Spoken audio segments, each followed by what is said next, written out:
Kilimo karibu wasalimie Havana Parohengo. Igowole oye.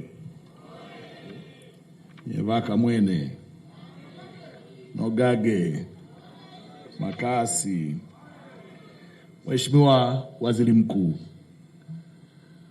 mimi nikushukuru sana kwanza kwa kunipa fursa hii ya kuongozana nawe kwenye safari na ziara muhimu ya kutatua changamoto za wananchi. Lakini nikushukuru kwa kazi kubwa ambayo umeifanya Makambako. Umetoka Makambako, umefika saa 2 asubuhi, dalili zinazoonyesha umeamka saa 11 kwa ajili ya kujiandaa na safari. Hii inaonyesha namna wewe kiongozi wetu ulivyo na utayari mkubwa wa kuwahudumia na kuwasikiliza wananchi na kutatua changamoto zao. Utayari wako unatupa funzo na sisi kukaa sawasawa, ili lile tabasamu ambalo Daktari Samia Suluhu Hassan aliliahidi kwa Watanzania liweze kufikiwa kwa uhakika. Mheshimiwa Waziri Mkuu, kuna mambo kadhaa yamezungumzwa yanayohusu sekta ambayo nimepewa dhamana ya kuisimamia, sekta ya kilimo. La kwanza lilikuwa ni miradi ya umwagiliaji. Mheshimiwa mbunge, kwanza nimshukuru sana Mheshimiwa mbunge. Mheshimiwa Waziri Mkuu, siku hizi mpaka nikimuona nabadilisha na njia kidogo, kwa sababu mkikutana tu la kwake miradi ya umwagiliaji, chai, na kwa kweli ni kwa sababu amebeba jukumu la msingi la kuwapigania wananchi ambao wamepewa dhamana ya kuwaongoza. Mheshimiwa Waziri Mkuu, kwenye hii ya miradi ya umwagiliaji ameutaja mradi wa umwagiliaji wa Mgololo. Mradi ni skimu ya muda mrefu sana ambayo sasa imechoka, na kwa kweli tayari timu yetu ilishaenda na kufanya upembuzi yakinifu na usanifu na mapitio ya kina ili kujua gharama itayohitajika kwa ajili ya kufanya marekebisho au ukarabati wa hii skimu. Gharama ambayo inahitajika kwa ajili ya marekebisho ya hii skimu ni bilioni 15. Tayari tulishatangaza, mkandarasi amepatikana, sasa hivi amesha saini mkataba, tunachosubiri ni kumkabidhi site aanze marekebisho. Kwa hiyo msiwe na wasiwasi, hii skimu tutairekebisha. Lakini Mheshimiwa mbunge amezungumzia miradi ya umwagiliaji kwenye ukanda wa joto wa juu, kuanzia huko Idunda, Malangali, Ioanza, Njojo, Sadani na kwingineko. Wahakikishie wana Mufindi Kusini, tume yetu ya umwagiliaji inafanya kazi ya kufanya upembuzi yakinifu wa miradi 10 kwenye ukanda huo ili kuona ipi itafaa kwa ajili ya ujenzi na ipi itakuwa na changamoto. Lakini sanjari na hiyo, tumeleta gari kwa ajili ya kuanza kuchimba visima kwenye maeneo ambayo yanafaa kwa kilimo cha umwagiliaji, ili visima vitumike kwa kilimo cha umwagiliaji kwenye maeneo hayo. Kwa hiyo yote mawili yanaenda sambamba, na niwahakikishie tutapopata eneo ambalo linafaa kwa ajili ya ujenzi wa skimu, kwa kuwa na bwawa na skimu, tutafanya hivyo. Lakini kwa kuanza tumeshakubaliana na Mheshimiwa mbunge, nikupongeze kwa namna unavyofuatilia. Nafuatilia kweli kweli, na hili najua wiki iliyopita ulipokuwa ofisini tunazungumzia kuhusu chai, tulikubaliana pia na swala la visima kwa ajili ya wananchi wa ukanda wa juu. Lakini Mheshimiwa Waziri Mkuu, Mheshimiwa mbunge amezungumzia hapa kuhusu swala la chai. Na hili niliseme, ni kweli Mheshimiwa Waziri Mkuu, Mufindi ukitaka kuizungumza na kuitendea haki, lazima uzungumze kuhusu chai. Bila kuzungumzia chai, hujaiweka vizuri Mufindi. Hapa tunapozungumza upande wa chini hapa kidogo, kuna estate inaitwa Ngwazi, kuna Kilima iko juu, kuna nimeanza kuzisahau, kuna Lugoda na nyinginezo. Hizi estate zote ziko chini, zilikuwa kwanza chini ya kampuni inaitwa Blue Bond. Baadaye ikaja kampuni inaitwa Unilever. Baadaye ikaja kampuni inaitwa Ekatela na nyinginezo, na sasa wako Brown. Eneo hili halina shida, Mheshimiwa Waziri Mkuu, kwa maana ya uendeshaji na mambo yanaenda vizuri. Changamoto tulikuwa nayo kwenye upande wa pili, kwenye kampuni iliyokuwa inaitwa Mufindi Tea Company huko nyuma, na sasa inaitwa DL. DL alichukua mashamba pamoja na viwanda au kampuni iliyokuwa inaitwa Mufindi Tea Company mwaka 2018. Baada ya kuchukua, akapitia mambo hapa mengi katikati. Kwa kipindi kirefu ni kama vile kulikuwa kumetelekezwa.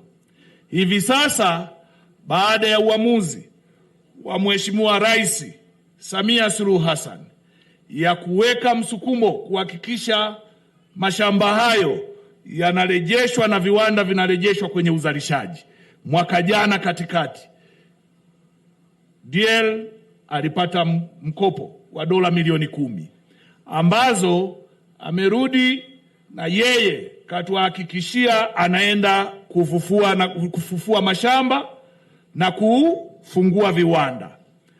Mheshimiwa Waziri Mkuu, nimesema juzi bungeni wakati tunajibu hoja za waheshimiwa wabunge, tunampa miezi 6 kuona namna atavyoweza kutekeleza hilo alilotuahidi. Na sisi wenyewe, mimi mwenyewe, lakini nimewaomba na wabunge ambao wanatoka kwenye maeneo, kwa sababu DL hayuko hapa tu Mufindi, ndio yuko pale Kibena, ndio yuko kule Luponde. Haya maeneo yote yana changamoto na wananchi wanalalamika sana, na hasa malipo yao ambayo yamekuwa yakisumbua kutolewa. Mheshimiwa Waziri Mkuu, ni kuahidi, umetupa jukumu na sisi ni wasaidizi wako. Tutafuatilia hili na tutakuwa tunakupa taarifa kila wakati. Na nasema hivyo kwa nini? Kwa sababu wewe mwenyewe ulituita ofisini kwako, ukatupa maelekezo, tulijadili kwa kina kuhusu changamoto hii ya chai, na ukatupa maelekezo mahususi ya kuhakikisha tunafuatilia kwa karibu, hatua kwa hatua, juu ya utekelezaji wa yale ambayo wawekezaji wale wameahidi, na hasa ile ya kiwanda cha kule Rungwe cha wakulima Tea Company, hii ya hapa, lakini na ile ya Korogwe ambayo tulikubali kuweka laini ya chai ya kuprocess chai serikali kupitia chama chao cha ushirika. Lakini Mheshimiwa Waziri Mkuu, pia tumekuwa na changamoto Kilolo ya chai, na hasa kwa sababu kiwanda tulicho nacho pale ni cha chai maalum, na majani wanaopeleka wakulima wetu wanaita ni kisindano, ni kajani kamoja kale kajuu, yale majani mengine yote yanabakia. Tumefanya makubaliano baada ya kukaa na wabunge wote wanaotoka kwenye maeneo yanayolima chai kwamba sasa tutafute laini nyingine kama ya Korogwe tuifunge kule Kilolo ili itengeneze chai ya kawaida, kuwasaidia wale wananchi kutopoteza faida ambayo wanaistahili kuipata kupitia mashamba yao. Mheshimiwa Waziri Mkuu, hapa kuna kiwanda cha parachichi ambacho kinajengwa hapo Nyororo. Ni kweli mkandarasi alipewa miaka kama 3 iliyopita, na alishaanza, ameshamaliza jamvi, bado kuendelea na ujenzi. Kulikuwa na changamoto ya disbursement ya fedha, lakini tulishakubaliana, na bahati nzuri tulikaa na mheshimiwa mbunge tukamhakikishia kwamba tutahakikisha muda mfupi ujao mkandarasi anarudi site kuendelea na ujenzi. Lengo la kiwanda kile ni kuwasaidia wakulima wa parachichi kuwa na mahali pa uhakika pa kuchakata parachichi kutoka kuwa tunda tu, kuongeza thamani na kupata mafuta pamoja na bidhaa nyingine. Mheshimiwa Waziri Mkuu, hilo nalo niwahakikishie tutalifanyia kazi. Lakini Mheshimiwa Waziri Mkuu, kuna jambo lingine hapa, na kwa sababu Wizara ya Mifugo, yule ni pacha wangu, kwa sababu tunafanya kazi kwa pamoja, na mifugo ni sehemu ya kilimo.